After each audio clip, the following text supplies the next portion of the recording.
नमस्कार दोस्तों, आप सबके YouTube चैनल में आप सबका स्वागत है।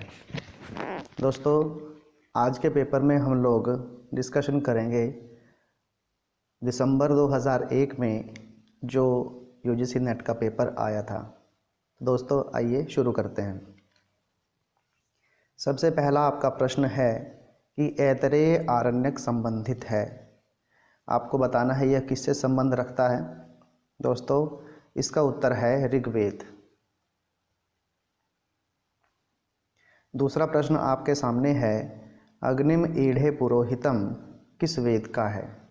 आप जानते हैं कि यह जो मंत्र है यह ऋग्वेद के पहले सूक्त का पहला मंत्र है, तो इसका उत्तर हो जाएगा ऋग्वेद।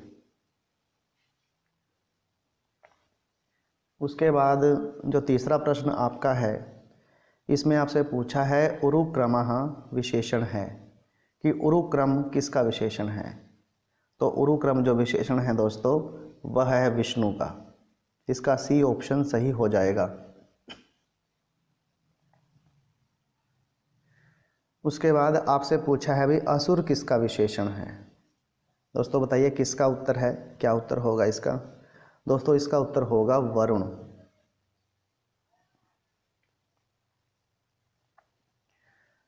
तांड्या ब्राह्मण किस वेद से संबंधित है। दोस्तों, तांड्या ब्राह्मण का संबंध है सामवेद से, और तांड्या आदि सामवेद के 9 ब्राह्मण ग्रंथ हैं। आसान सा प्रश्न है, बिल्कुल बताइए। पुरुरवा उर्वशी संवाद किस वेद में है। आप जानते हैं कि संवाद सूक्त हमारे पास 4 हैं, और वो 4 के 4 संवाद सूक्त हमारे संबंध रखते हैं ऋग्वेद से। मैक्स मुलर के मत अनुसार वैदिक रचना काल क्या है। ये प्रश्न पीछे भी आ चुका है, इसलिए मैं इसका उत्तर बता देता हूं आपको, 1200 BC।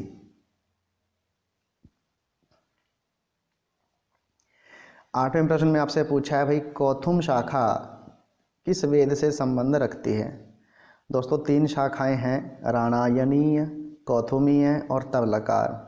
ये तीनों शाखाएं संबंध रखती हैं सामवेद से, तो इसका उत्तर हो जाएगा सामवेद।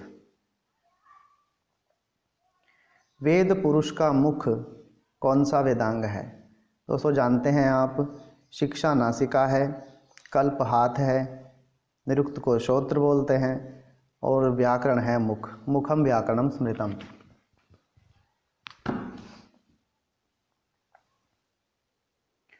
अगला प्रश्न है असतो मां सदगमय, असत से हमें सद की ओर ले जाएं, ये किस उपनिषद में पाया जाता है। दोस्तों, यह मिलता है बृहद आरण्यक उपनिषद में।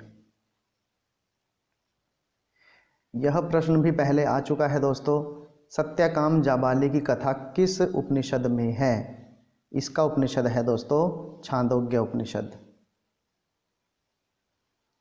अब ये प्रश्न थोड़ा आपके लिए टिपिकल हो सकता है कि पूछा है आपसे कि वेद कहलाते हैं, वेद क्या होते हैं भाई। ब्राह्मण ग्रंथों को केवल वेद कहा जाता है, आरण्यक को कहा जाता है, उपनिषद को कहा जाता है, या मंत्र और ब्राह्मणों को कहा जाता है। तो दोस्तों, मंत्र और ब्राह्मण को वेद कहा जाता है। कल्प सूत्र का विषय क्या है। कल्प सूत्र का जो विषय है वो होगा दोस्तों यज्ञ वेदी का निर्माण। अब आपको पता है कल्प सूत्र को हाथ कहा जाता है वेद का, ठीक है भाई। तो वेद का अगर हाथ है तो हाथ से तो हम निर्माण ही करेंगे, इसलिए यज्ञ वेदी का निर्माण हमारा कल्प सूत्र में आएगा।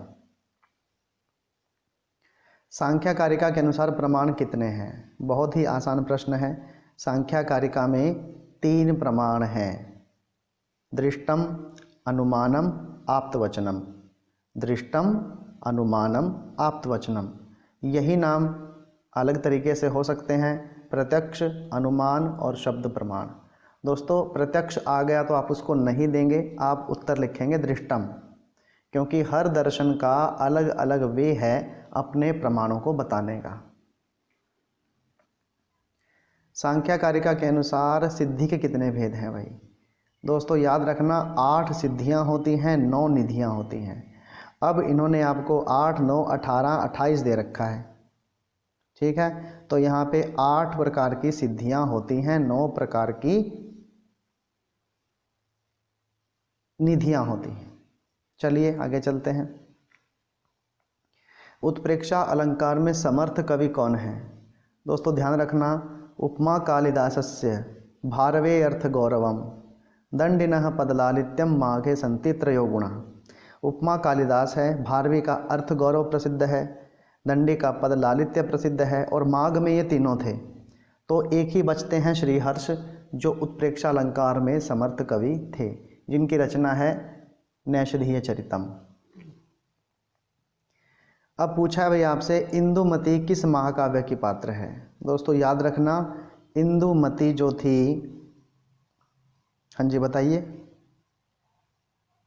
यस, देखिए शिशुपाल वधम में तो नहीं है, नैषधीय चरितम में भी नहीं है, किरात अर्जुनी में भी नहीं है, तो इसका उत्तर हो जाएगा रघुवंश में। संचारिणी दीप शिखे वरात्रौ, इस प्रकार से वहां पे आता है। वेदांत सार के अनुसार अज्ञान की शक्तियां कितनी हैं? दोस्तों याद रखना, वेदांत सार के अनुसार अज्ञान की 2 शक्ति हैं, आवरण और विक्षेप। आवरण शक्ति क्या करती है? ज्ञान को ढकती है, और विक्षेप शक्ति उसमें कुछ और हमको दिखाती है। जैसे आपके सामने रस्सी पड़ी हो, अज्ञान का पर्दा पड़ता है तो रस्सी जो है, रस्सी का ज्ञान ढक लिया जाता है, और विक्षेप शक्ति क्या करती है? उसमें हमें सांप को दिखाती है। यही होता है आवरण और विक्षेप। लेकिन अगर आपसे ये पूछते कि वेदांत सार किस कार्यवाद को अपनाता है, तो होता वो विवर्तवाद। परिणामवाद है सांख्यकारिका का, इस बात को याद रखिएगा। तर्क भाषा के अनुसार कितने कारण होते हैं? याद रखना भाई, कारण हमारे जो होते हैं 3 ही होते हैं, समवायी, असमवायी और निमित्त। सांख्य अनुसार कर्म इंद्रियों का मूल क्या है? अब कर्म इंद्रियां बनती किससे हैं? सृष्टि क्रम में आपको बहुत बार दोस्तों बता चुका हूं, जो इंद्रियां बनती हैं सबकी जड़ अहंकार है दोस्तों। पुरुष किसके विपरीत है? आप जानते हो, प्रकृति के विपरीत ही होगा पुरुष तो। अब आपसे पूछते हैं भाई, यूस्त्रयाख्यो, इस सूत्र से कौन सी संज्ञा होगी? दोस्तों अपृक्त एकाल प्रत्यय, अचो अंत्यादि टी, इदु देदु द्विवचनम प्रगृह्यम और यूस्त्रयाख्यो नदी, इससे नदी संज्ञा होने वाली है। अपृक्त संज्ञा किससे होगी? परह सन्निकर्ष से संहिता संज्ञा होती है, अचो अंत्यादि टी से टी संज्ञा होती है, अदेंग गुणा से गुण संज्ञा होती है, और अपृक्त एकाल प्रत्यय से अपृक्त संज्ञा एकाल प्रत्यय से होगी। ये बता दिया था मैंने, अभी बताया था आपको। इदु देदु द्विवचनम प्रगृह्यम, प्रगृह्य संज्ञा होगी। अनुक्त कर्म में कौन सी विभक्ति होती है? अनुक्ते कर्मणि द्वितीया भवति, दूसरी विभक्ति होती है। अनुक्त कर्म वो होता है जो कर्म कहा न जाए, जिसको आप किसी और वे में भी बोल सकते हो। जैसे आपने अकथितम चय सूत्र पढ़ा था, 16 धातुओं का उसमें प्रयोग था, दुह्याच आदि धातुएं थी। उसमें कर्ता के ऊपर डिपेंड करता है कि वो द्वितीय का प्रयोग करे या वो जिस विभक्ति में प्रयोग होते हैं उसमें उसका प्रयोग करे। तो दोस्तों इसका उत्तर होगा द्वितीय विभक्ति। पूर्व पद प्रधान समास क्या है? आप जानते हैं अव्ययी भाव समास ऐसा है जिसमें पूर्व पद प्रधान होता है। तत्पुरुष में दूसरा पद प्रधान होता है दोस्तों। कर्मधारय भी तत्पुरुष का भेद है, तो इसमें भी दूसरा पद प्रधान होगा, लेकिन पहला पद इसमें हमें बताएगा दूसरे की विशेषता। द्वंद्व समास में दोनों पद प्रधान होते हैं। उसके बाद पूछ रहे हैं भाई द्वादश में समास क्या है? द्वौ च दश्च, 2 और 10। ठीक है, इसमें होगा द्वंद्व। भारोपीय भाषा के प्रकार कितने हैं? अब देखिए, भारोपीय जो भाषाएं हैं आपको पता है उसके 2 ही प्रकार हैं, स्तम और केंटुम। इसमें तो कोई खास बड़ी बात नहीं है। अब ये पूछते हैं भारतीय भाषा की अवस्थाएं कितनी हैं? देखिए दोस्तों, भारतीय भाषाएं चलती है 2 ही चीज़ों पर, विभक्ति और प्रत्ययों पर। तो इसके हो जाएंगे हमारे 2 पार्ट। विभक्ति में हमारी आ जाएगी संस्कृत और हिंदी, और प्रत्यय में हमारी आ जाती हैं द्रविड़ भाषा परिवार की जितनी भाषाएं हैं। ऊ कैसा स्वर है भाई, इसका उत्तर आपको देना है। अगर आपने भाषा विज्ञान पढ़ा होगा तो इसका उत्तर आप ज़रूर देंगे, ठीक है। बिल्कुल ध्यान से इसका उत्तर आपने देना है। आपके लिए मैं एक छोटा सा टिपिकल क्वेश्चन आपके लिए छोड़ रहा हूँ, ठीक है। वैदिक भाषा किसके निकट है? दोस्तों आपको पता है जो वैदिक भाषा है दोस्तों वो अवेस्ता के निकट पाई जाती है। अवेस्ता इसका उत्तर हो जाएगा।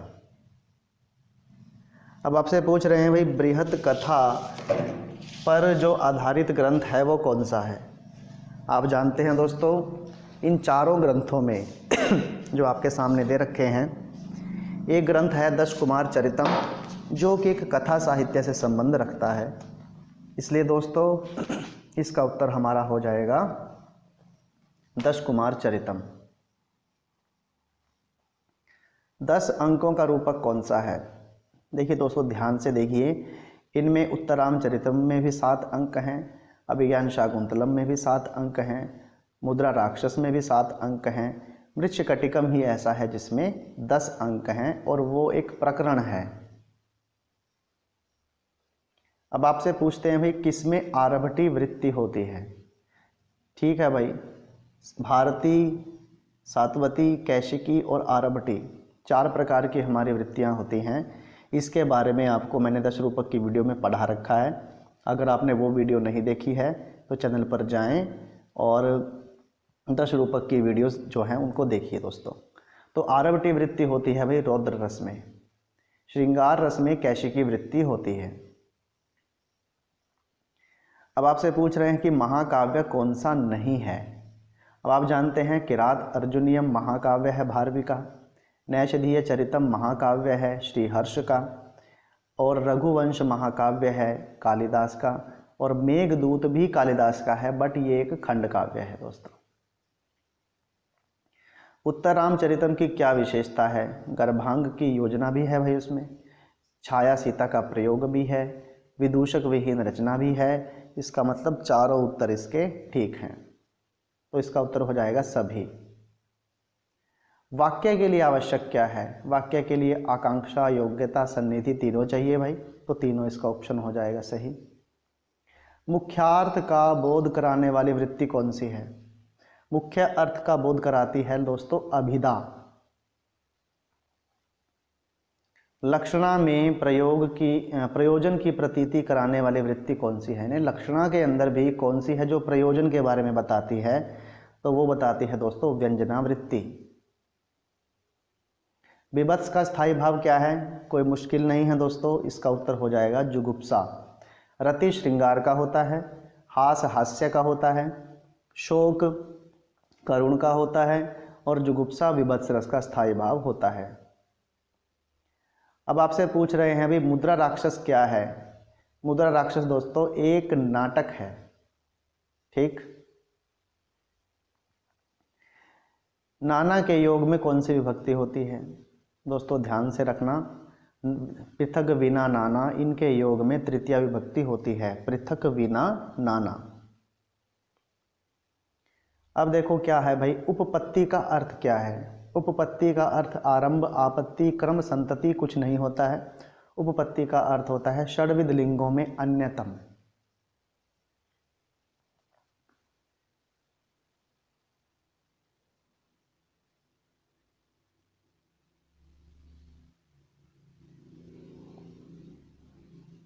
जी, उसके बाद दोस्तों आपके पास प्रश्न है कि वेदांत सार को जानने के लिए लिंगों की कितनी आवश्यकता है? अब आपको पता है दोस्तों कितने प्रकार के लिंग होते हैं, बताइए। ये उत्तर मैं आपके लिए छोड़ रहा हूं, तो बिल्कुल ध्यान से इसका उत्तर दीजिए। लिंग का अर्थ क्या है तो मैं बता देता हूं, चलो। इसमें षड्विध लिंगों की आवश्यकता होती है। षड्विध लिंग का अर्थ पीछे था कि भाई 6 प्रकार के वो प्रमाण मानते हैं। अब आपको सुमेलित करना है। वाक्य पदीयम लिखी थी भर्तृहरि ने, मुद्रा राक्षसम लिखी है विशाखदत्त ने, अभिज्ञान शाकुंतलम लिखी है कालिदास ने, रत्नावली लिखी है हर्ष ने। उसके बाद आपसे पूछ रहे हैं भी अनुनासिक वर्णों की संख्या कितनी है। आपको पता है 5 हमारे अनुनासिक वर्ण हैं, अंग, य, अण, न और म। किरात अर्जुनियम के प्रत्येक सर्ग का अंतिम पद क्या है? इसका उत्तर होगा दोस्तों लक्ष्मी। आचार्य विश्वनाथ ने काव्य में वक्रोक्ति को किस रूप में माना है? उन्होंने वक्रोक्ति को एक अलंकार के रूप में माना है। वीथी क्या है भाई? दोस्तों आपको पता है नाटक, प्रकरण, भाण, व्यायोग, संव, कार्डिम, इहामृग, अंक, वीथी, प्रहसन, ये 10 रूपक होते हैं हमारे, तो ये हो जाएगा इसका उत्तर रूपक। और 50वां प्रश्न आपके सामने है कि तर्क भाषा के अनुसार अनुमान के कितने भेद हैं? अनुमान 2 प्रकार का होता है दोस्तों, स्वार्थ और परार्थ अनुमान। एक प्रश्न मैंने आपके लिए छोड़ा था पीछे कि भाई ऊ कौन सा स्वर है, तो अगर आपको उसका उत्तर आता है तो उसको उत्तर दीजिए, ठीक है। वैसे मैं इसका उत्तर आपको दे देता हूं दोस्तों, वो एक पश्च स्वर था, पश्च स्वर, ठीक है। तो आशा करता हूं आपको यह वीडियो पसंद आई होगी। वीडियो पसंद आई है तो चैनल को सब्सक्राइब ज़रूर करें, और कोई आपको प्रश्न पूछना है तो उसको आप पूछ सकते हैं। अभी अगले वीडियो में हम 2002 में जो पेपर आए थे उनको करेंगे दोस्तों। साथ साथ में रिवीजन करते रहें, आपका पेपर बिल्कुल नज़दीक आ चुका है, ठीक है। इसलिए अपने पेपर की तैयारी रखें, चैनल को सब्सक्राइब करें, वीडियो को लाइक कीजिए, शेयर कीजिए। इतना करने अगर आप कर देंगे तो हमें बहुत हौसला मिलेगा। दोस्तों हम ये काम आपके लिए ही कर रहे हैं, इसमें हमारा कोई स्वार्थ नहीं है। और संस्कृत के लिए, संस्कृत के प्रचार प्रसार के लिए आप अपना योगदान ऐसे दे सकते हैं। चैनल को सब्सक्राइब ज़रूर कीजिए दोस्तों। वीडियो देखने के लिए आपका बहुत बहुत धन्यवाद।